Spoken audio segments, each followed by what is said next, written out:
मैं ऑफिस बस से ही आती जाती हूँ। ये मेरी दिनचर्या का हिस्सा है। उस दिन भी बस काफ़ी देर से आई, लगभग आधे पौने घंटे बाद। खड़े खड़े पैर दुखने लगे थे, पर चलो शुक्र था कि बस मिल गई। देर से आने के कारण भी और पहले से ही बस काफ़ी भरी हुई थी। बस में चढ़कर मैंने चारों तरफ नज़र दौड़ाई।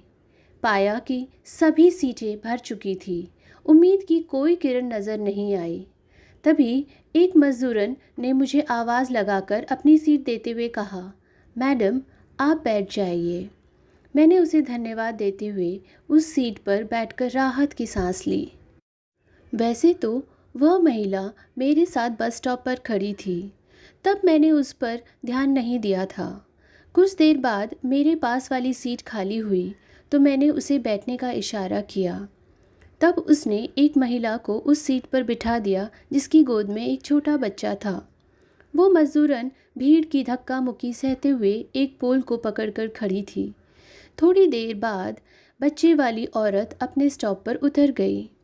इसी बीच जैसे ही वो बैठने लगी, उसकी नज़र एक बुज़ुर्ग पर पड़ी और उसने वो सीट बुज़ुर्ग व्यक्ति को दे दी जो लंबे समय से बस में खड़े थे।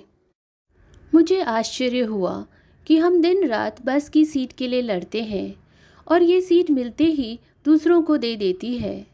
कुछ देर बाद वो बुज़ुर्ग भी अपने स्टॉप पर उतर गए। तब वह सीट पर बैठी। मुझसे रहा नहीं गया तो पूछ बैठी, तुम्हें तो सीट मिली थी, 1 या 2 बार नहीं बल्कि 3 बार, फिर भी तुमने सीट क्यों छोड़ी? तुम दिन भर ईंट गारा ढोती हो, आराम की ज़रूरत तो तुम्हें भी होती होगी, फिर क्यों नहीं बैठी? मेरी इस बात का जो जवाब उसने दिया, उसकी उम्मीद मैंने कभी नहीं की थी। उसने कहा, मैं भी थकती हूँ, आपसे पहले स्टॉप पर खड़ी थी, मेरे भी पैरों में दर्द होने लगा था। जब मैं बस में चढ़ी थी तब यही सीट खाली थी।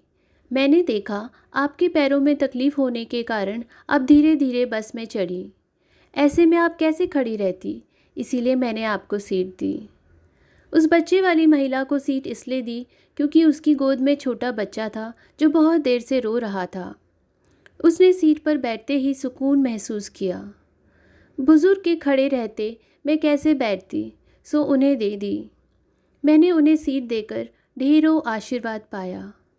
कुछ देर का सफ़र है मैडम जी, सीट के लिए क्या लड़ना, वैसे भी सीट बस में ही छोड़ के जाना है।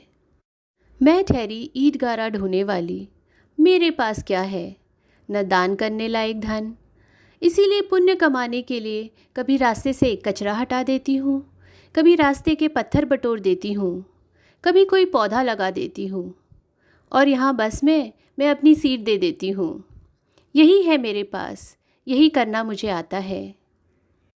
वो तो मुस्कुराकर चली गई, पर मुझे आत्ममंथन के लिए मजबूर कर गई। मुझे उसकी बात से एक सीख मिली कि हम बड़ा कुछ नहीं कर सकते तो समाज में एक छोटा सा नगण्य दिखने वाला कार्य तो कर ही सकते हैं। मुझे लगा ये मज़दूर महिला उन लोगों के लिए एक सबक है जो अपना रुतबा दिखाने, अपनी प्रतिष्ठा प्रदर्शन करने और टैक्स बचाने के लिए अपनी काली कमाई को दान के नाम पर देते हैं, या फिर वो लोग जिनके पास पर्याप्त पैसा होते हुए भी गरीबी का रोना रोते हैं। हम समाज सेवा के नाम पर बड़ी बड़ी बातें करते हैं, परंतु इन छोटी छोटी बातों पर कभी ध्यान नहीं देते। मैंने मन ही मन उस महिला को नमन किया तथा उससे सीख ली, यदि हमें समाज के लिए कुछ करना हो तो वो दिखावे के लिए न किया जाए, बल्कि खुद की संतुष्टि के लिए हो। नमस्कार।